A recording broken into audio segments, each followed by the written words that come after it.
Hello, my name is Maria Prozorov, and this is part 4 of the Liveclassroom tutorial series.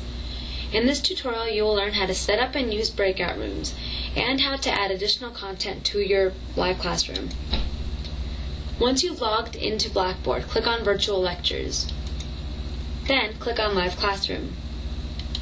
Before you enter your live classroom, go to the top menu and click on Edit Settings. Scroll down until you see option number 3, Room Features. Here, you have to click that you wish to enable breakout rooms. You also have the option of changing settings, but that is to your discretion. Once you've set up your room as you would like, scroll down and click on Submit. You will receive a receipt of your actions, which will be filed under your live classroom. Then click OK. Now you can enter the room. Once you've entered the room, you should see that next to the Content tab on the right side of the screen, there is a Breakout Rooms tab. If you click on it, you have two options. You can move people automatically or manually. If you click on Automatic, you have to select how many people you wish per room. Once you've done that, you can click Move. In this situation, since there is only one student aside from the teacher, the automatic function could not move anyone into a breakout room. You can, however, move people manually by clicking on the person and dragging them to the room that you would like them to be in. Here you can see that Dr. Klieger is now in breakout room 1. You can also add other breakout rooms by clicking on Add a Breakout Room. Here you can see that we now have a third breakout room. On Dr. Klieger's screen, she has record of the fact that I moved her into another room. Your students will be able to see what you are doing on the bottom left of their screen. Now, in order to add questionnaires, folders, and other files to your live classroom, return to the main screen and click on Add and Manage Content. Here, go to Add and Manage Room Content. You can either click on New Folder to create a new folder, such as Week 1, or you can click on the week or that folder to upload files or create additions. To upload a file, you can go to Browse. Here you can upload a PDF, a Word file, an Excel file, or you can add a PowerPoint file to avoid having to look for it during your presentation. You can also add a website or create questionnaires. To add a file, click on Browse. Then select the file. Once you've done that, click on Add. The file can now be seen in your week. Make sure to click Save Changes after you make any significant movements. You can also click New Content on the right to add more. To add a multiple choice questionnaire, click Create.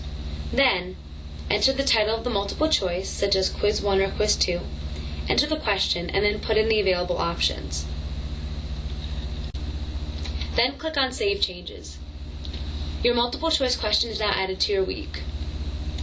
Click on New Content again to add an open-ended question.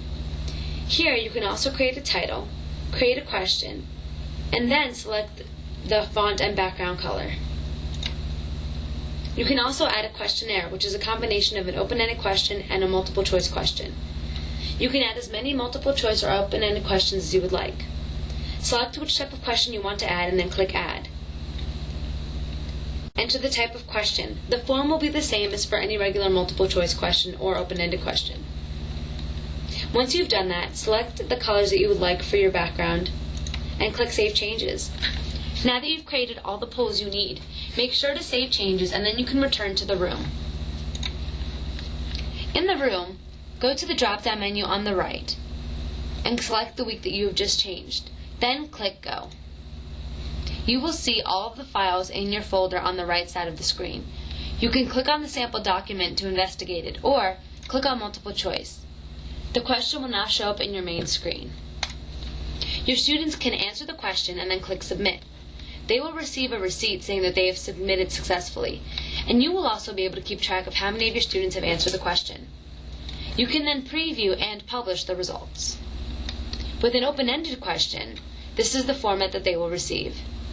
They can enter the answer, and again, they will receive a receipt and you can track the answers.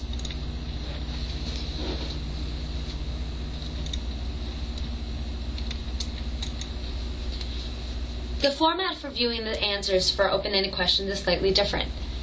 You can select which student's answer you like the best, and then publish that answer for other students to see.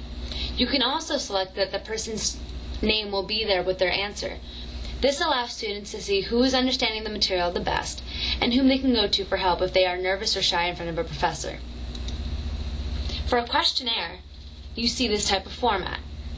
Once the answers are given and they are submitted, your students will receive a response. However, the results can only be accessed through the main Liveclassroom screen. They cannot be seen in the room. Go back to the main screen and click on View Records from the top menu. Here, go to Poll Results. Here you can create a report for yourself, customized with everything that you want to see. You can choose the date, the type of poll, and the students whose answers you wish to see. Once you've made your selections, click on View Report. Here you can see how many students responded for each report and their answers. Once you've looked at it, you can also download the data to your computer in the form of an Excel file. For more detailed information about how to use Liveclassroom and all of its features, view parts 1, 2, and 3 of the Liveclassroom tutorials. Part 1 teaches you how to set up a Liveclassroom. Part 2 has instructions on how to communicate with your students. And Part 3 allows you to manipulate the content menu. You can also contact us at 215-204-2712 or email us at online@temple.edu.